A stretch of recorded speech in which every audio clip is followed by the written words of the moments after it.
Hello दोस्तों, नमस्कार। SM किसी चैनल में मैं आप सब लोगों का दिल से बहुत बहुत स्वागत करता हूं। दोस्तों, इस वीडियो में हम लोग कवर करने वाले लगभग 8 से 10 इंपॉर्टेंट स्टॉक्स, उनसे जुड़ी इंपॉर्टेंट बातें। तो चलिए स्टार्ट कर लेते हैं सबसे पहले फॉर्मेलिटी के साथ। मतलब अमेरिकन बाजार ने कल के दिन धमाका किया था, 500 पॉइंट की दमदार तेजी देखने को यहाँ पे मिली थी।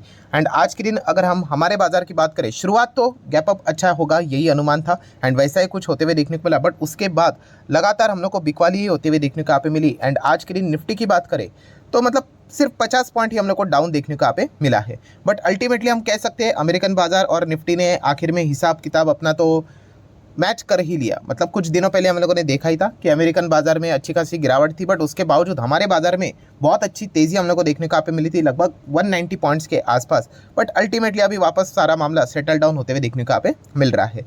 सो ठीक है, ये कोई मैं जो बार बार आप लोगों को बता चुका हूँ, ये कोई फॉर्मूला नहीं रहता है कि अमेरिकन बाजार तेज तो हमारा बाजार भी तेज ही रहना चाहिए करके, या फिर वो गिरा तो हमारा बाजार भी गिरना चाहिए। हाँ, प्रोबेबिलिटी की बात करें तो 7-8 बार ऐसा होता है। बट येस, ये भी याद रखना 10 आउट ऑफ 10 टाइम यहाँ पे नहीं होता है। 2-3 बार ऐसा भी होगा कि जो आज के दिन हम लोग को देखने को मिला है वैसी भी चीज़ें चलती रहती है।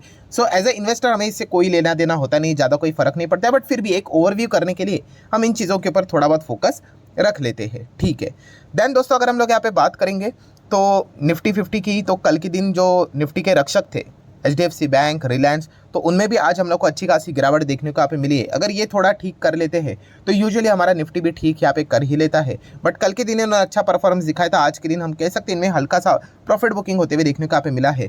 तो इसी चीज़ के चलते निफ्टी में भी थोड़ी सी हल्की सी गिरावट देखने को यहाँ पे मिली है। अमेरिकन बाजार में ज़्यादा कॉन्सेंट्रेशन क्यों हो रहा है? क्योंकि वहाँ पे अभी FOMC की बैठक है, रेट हाइक होगा नहीं होगा, कुछ भी चेंज नहीं होगा, तो इसी से रिलेटेड थोड़ा बहुत दाव यहाँ पे खेला जा रहा है। तो वॉलेटिलिटी जरूर हम लोग को आने वाले 1-2 दिन में और भी देखने को यहाँ पे जरूर मिलेगी।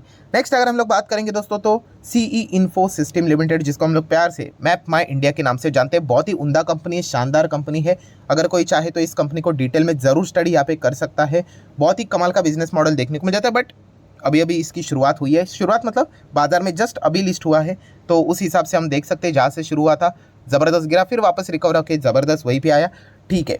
ओवरऑल देखा गया तो कंपनी के नंबर कैसे रहे, नंबर ठीक रहे, बट जो बोलते हैं ना अनुमान के हिसाब से कि इतना इतना अनुमान होना चाहिए, उसको थोड़ा सा मिस करते हुए देखने को मिला है। बट चल जाता है, ऐसी कोई बात नहीं। अगर आप एक इन्वेस्टर हो तो आपका जो व्यू रहना चाहिए, ब्रॉड व्यू रहना चाहिए, बड़ा व्यू रहना चाहिए, ठीक है। एक इनिंग पे अगर कोई प्लेयर 4-5 रन पे आउट हो जाता है, इसका अर्थ ये नहीं कि वो खराब प्लेयर है करके। हमें एवरेज परफॉर्मेंस देखना होता है एंड एवरेज परफॉर्मेंस के हिसाब से एनालिसिस करनी यहाँ पे होती है। सो मैप माई इंडिया की अगर हम लोग बात करें, इनका एवरेज परफॉर्मेंस ऑब्वियसली अच्छा देखने को यहाँ पे मिल रहा है। जस्ट अभी अभी ये शुरुआत हुई है कंपनी की, बट येस, जिस हिसाब से ये बिजनेस मॉडल में इन्वॉल्व है, ठीक है, एंड जिस प्रकार से बाकी कंपनीज को यहाँ पे एक्वायर करे, जैसे कि ड्रोन से रिलेटेड भी कंपनी को इन्होंने यहाँ पे एक्वायर यहाँ पे किया था, तो डेफिनेटली उस दिशा में कंपनी का अच्छा योगदान देखने को मिल रहा है। अभी इस कंपनी के नंबर बाजार को कैसे लगे ये तो कल के दिन ही हम लोग को पता चल जाएगा। नेक्स्ट अगर हम लोग बात करेंगे एक छोटी कंपनी के बारे में, almost micro cap small cap type की कंपनी यशो इंडस्ट्री, कल के दिन नंबर देखने को मिले। नंबर्स की बात करें तो क्वार्टरली ईयरली डाउनफॉल देखने को यहाँ पे मिला है।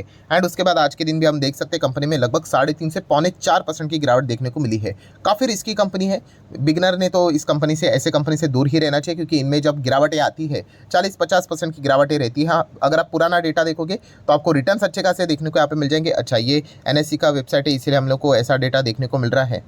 चलिए कोई बात नहीं, मैं BSE का ऑन कर लेता हूँ तो आपको क्लियर पिक्चर आएगी। ये देखिए, फिर आपको नजर आएगा कि एकदम ज़बरदस्त रिटर्न्स। बट येस, सिर्फ रिटर्न्स देखकर जाना नहीं होता है, ठीक है। उसके बाद आप देख सकते हैं 50% स्टॉक क्रैश भी होता है। फिर उसके बाद थोड़ा सा हल्की सी नॉर्मल सा परफॉर्मेंस देखने को मिल जाता है, जो हमेशा रहता है स्टेज 1, स्टेज 2, स्टेज 3 के हिसाब से। बट ओवरऑल अगर देखा गया केमिकल सेक्टर में थोड़ा सा स्लो डाउन भी है।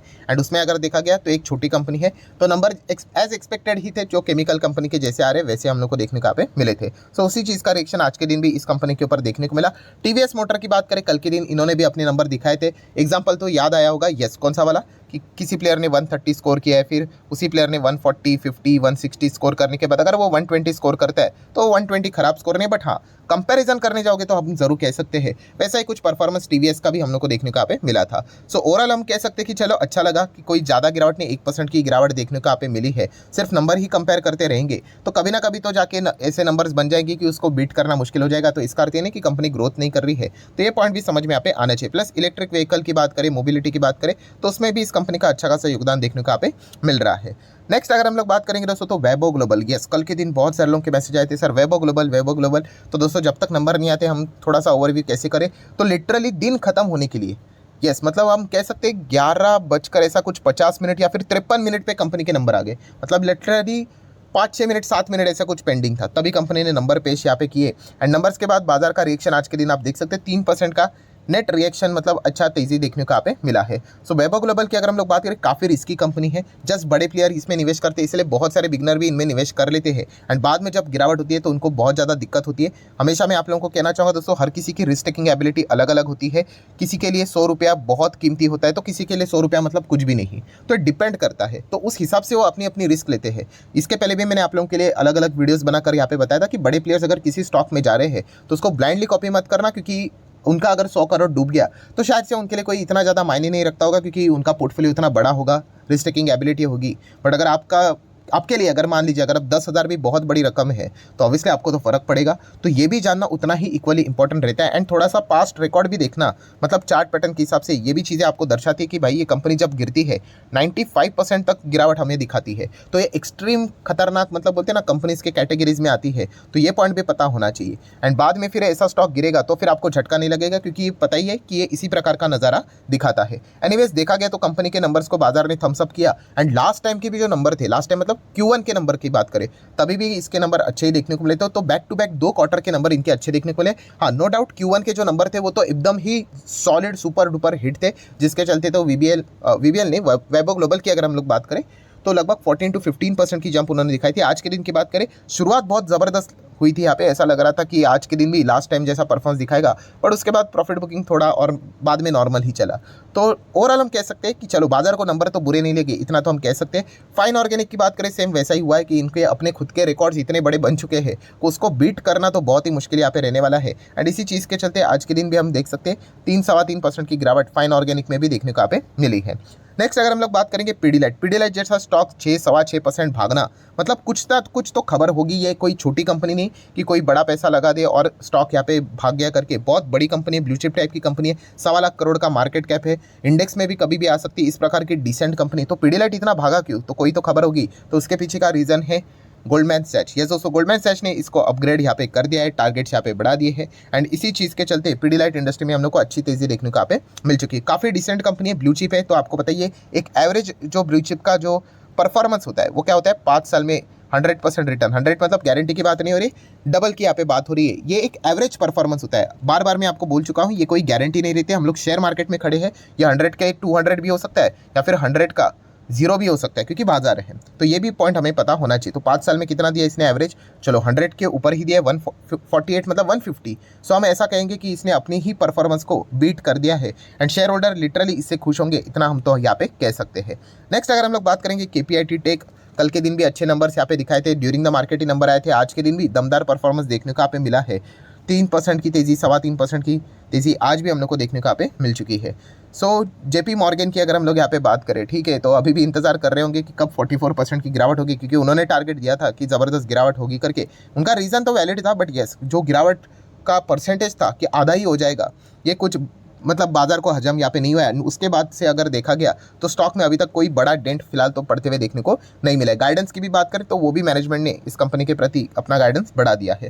नेक्स्ट बात करेंगे CDSL, एवरग्रीन स्टॉक है, आप सभी लोगों को पता ही है। 5-6% की अच्छी खासी तेज़ी है, ठीक है। जैसे जैसे बाजार ऊपर जाएगा वैसे वैसे CDSL की भी परफॉर्मेंस वैसे ही निखरते हुए देखने को यहाँ पे मिल जाएगी, ठीक है। अगेन सेम, जब भी मैं CDSL BSC की बात करता हूँ, बहुत सारे बिगनर वही प्रॉब्लम कर लेते हैं। कौन सी चीज़ कि फॉर्मूला बना लेते हैं, अरे सर आज तो बाजार यहाँ पे गिरा तो CDSL क्यों भागा। अरे ऐसा फिक्स रूल नहीं है भाई, एकदम फिक्स रूल। ऐसा फिक्स अगर रूल होता तो लोग निफ्टी के ETF खरीद लेते, ठीक है। आप एक अनुमान समझिए, एक अनुमान बताया जाता है दोस्तों। प्रोबेबिलिटी का खेल है शेयर मार्केट, मतलब कि ऐसा हुआ तो ऐसा होने के चांसेस कितने हैं।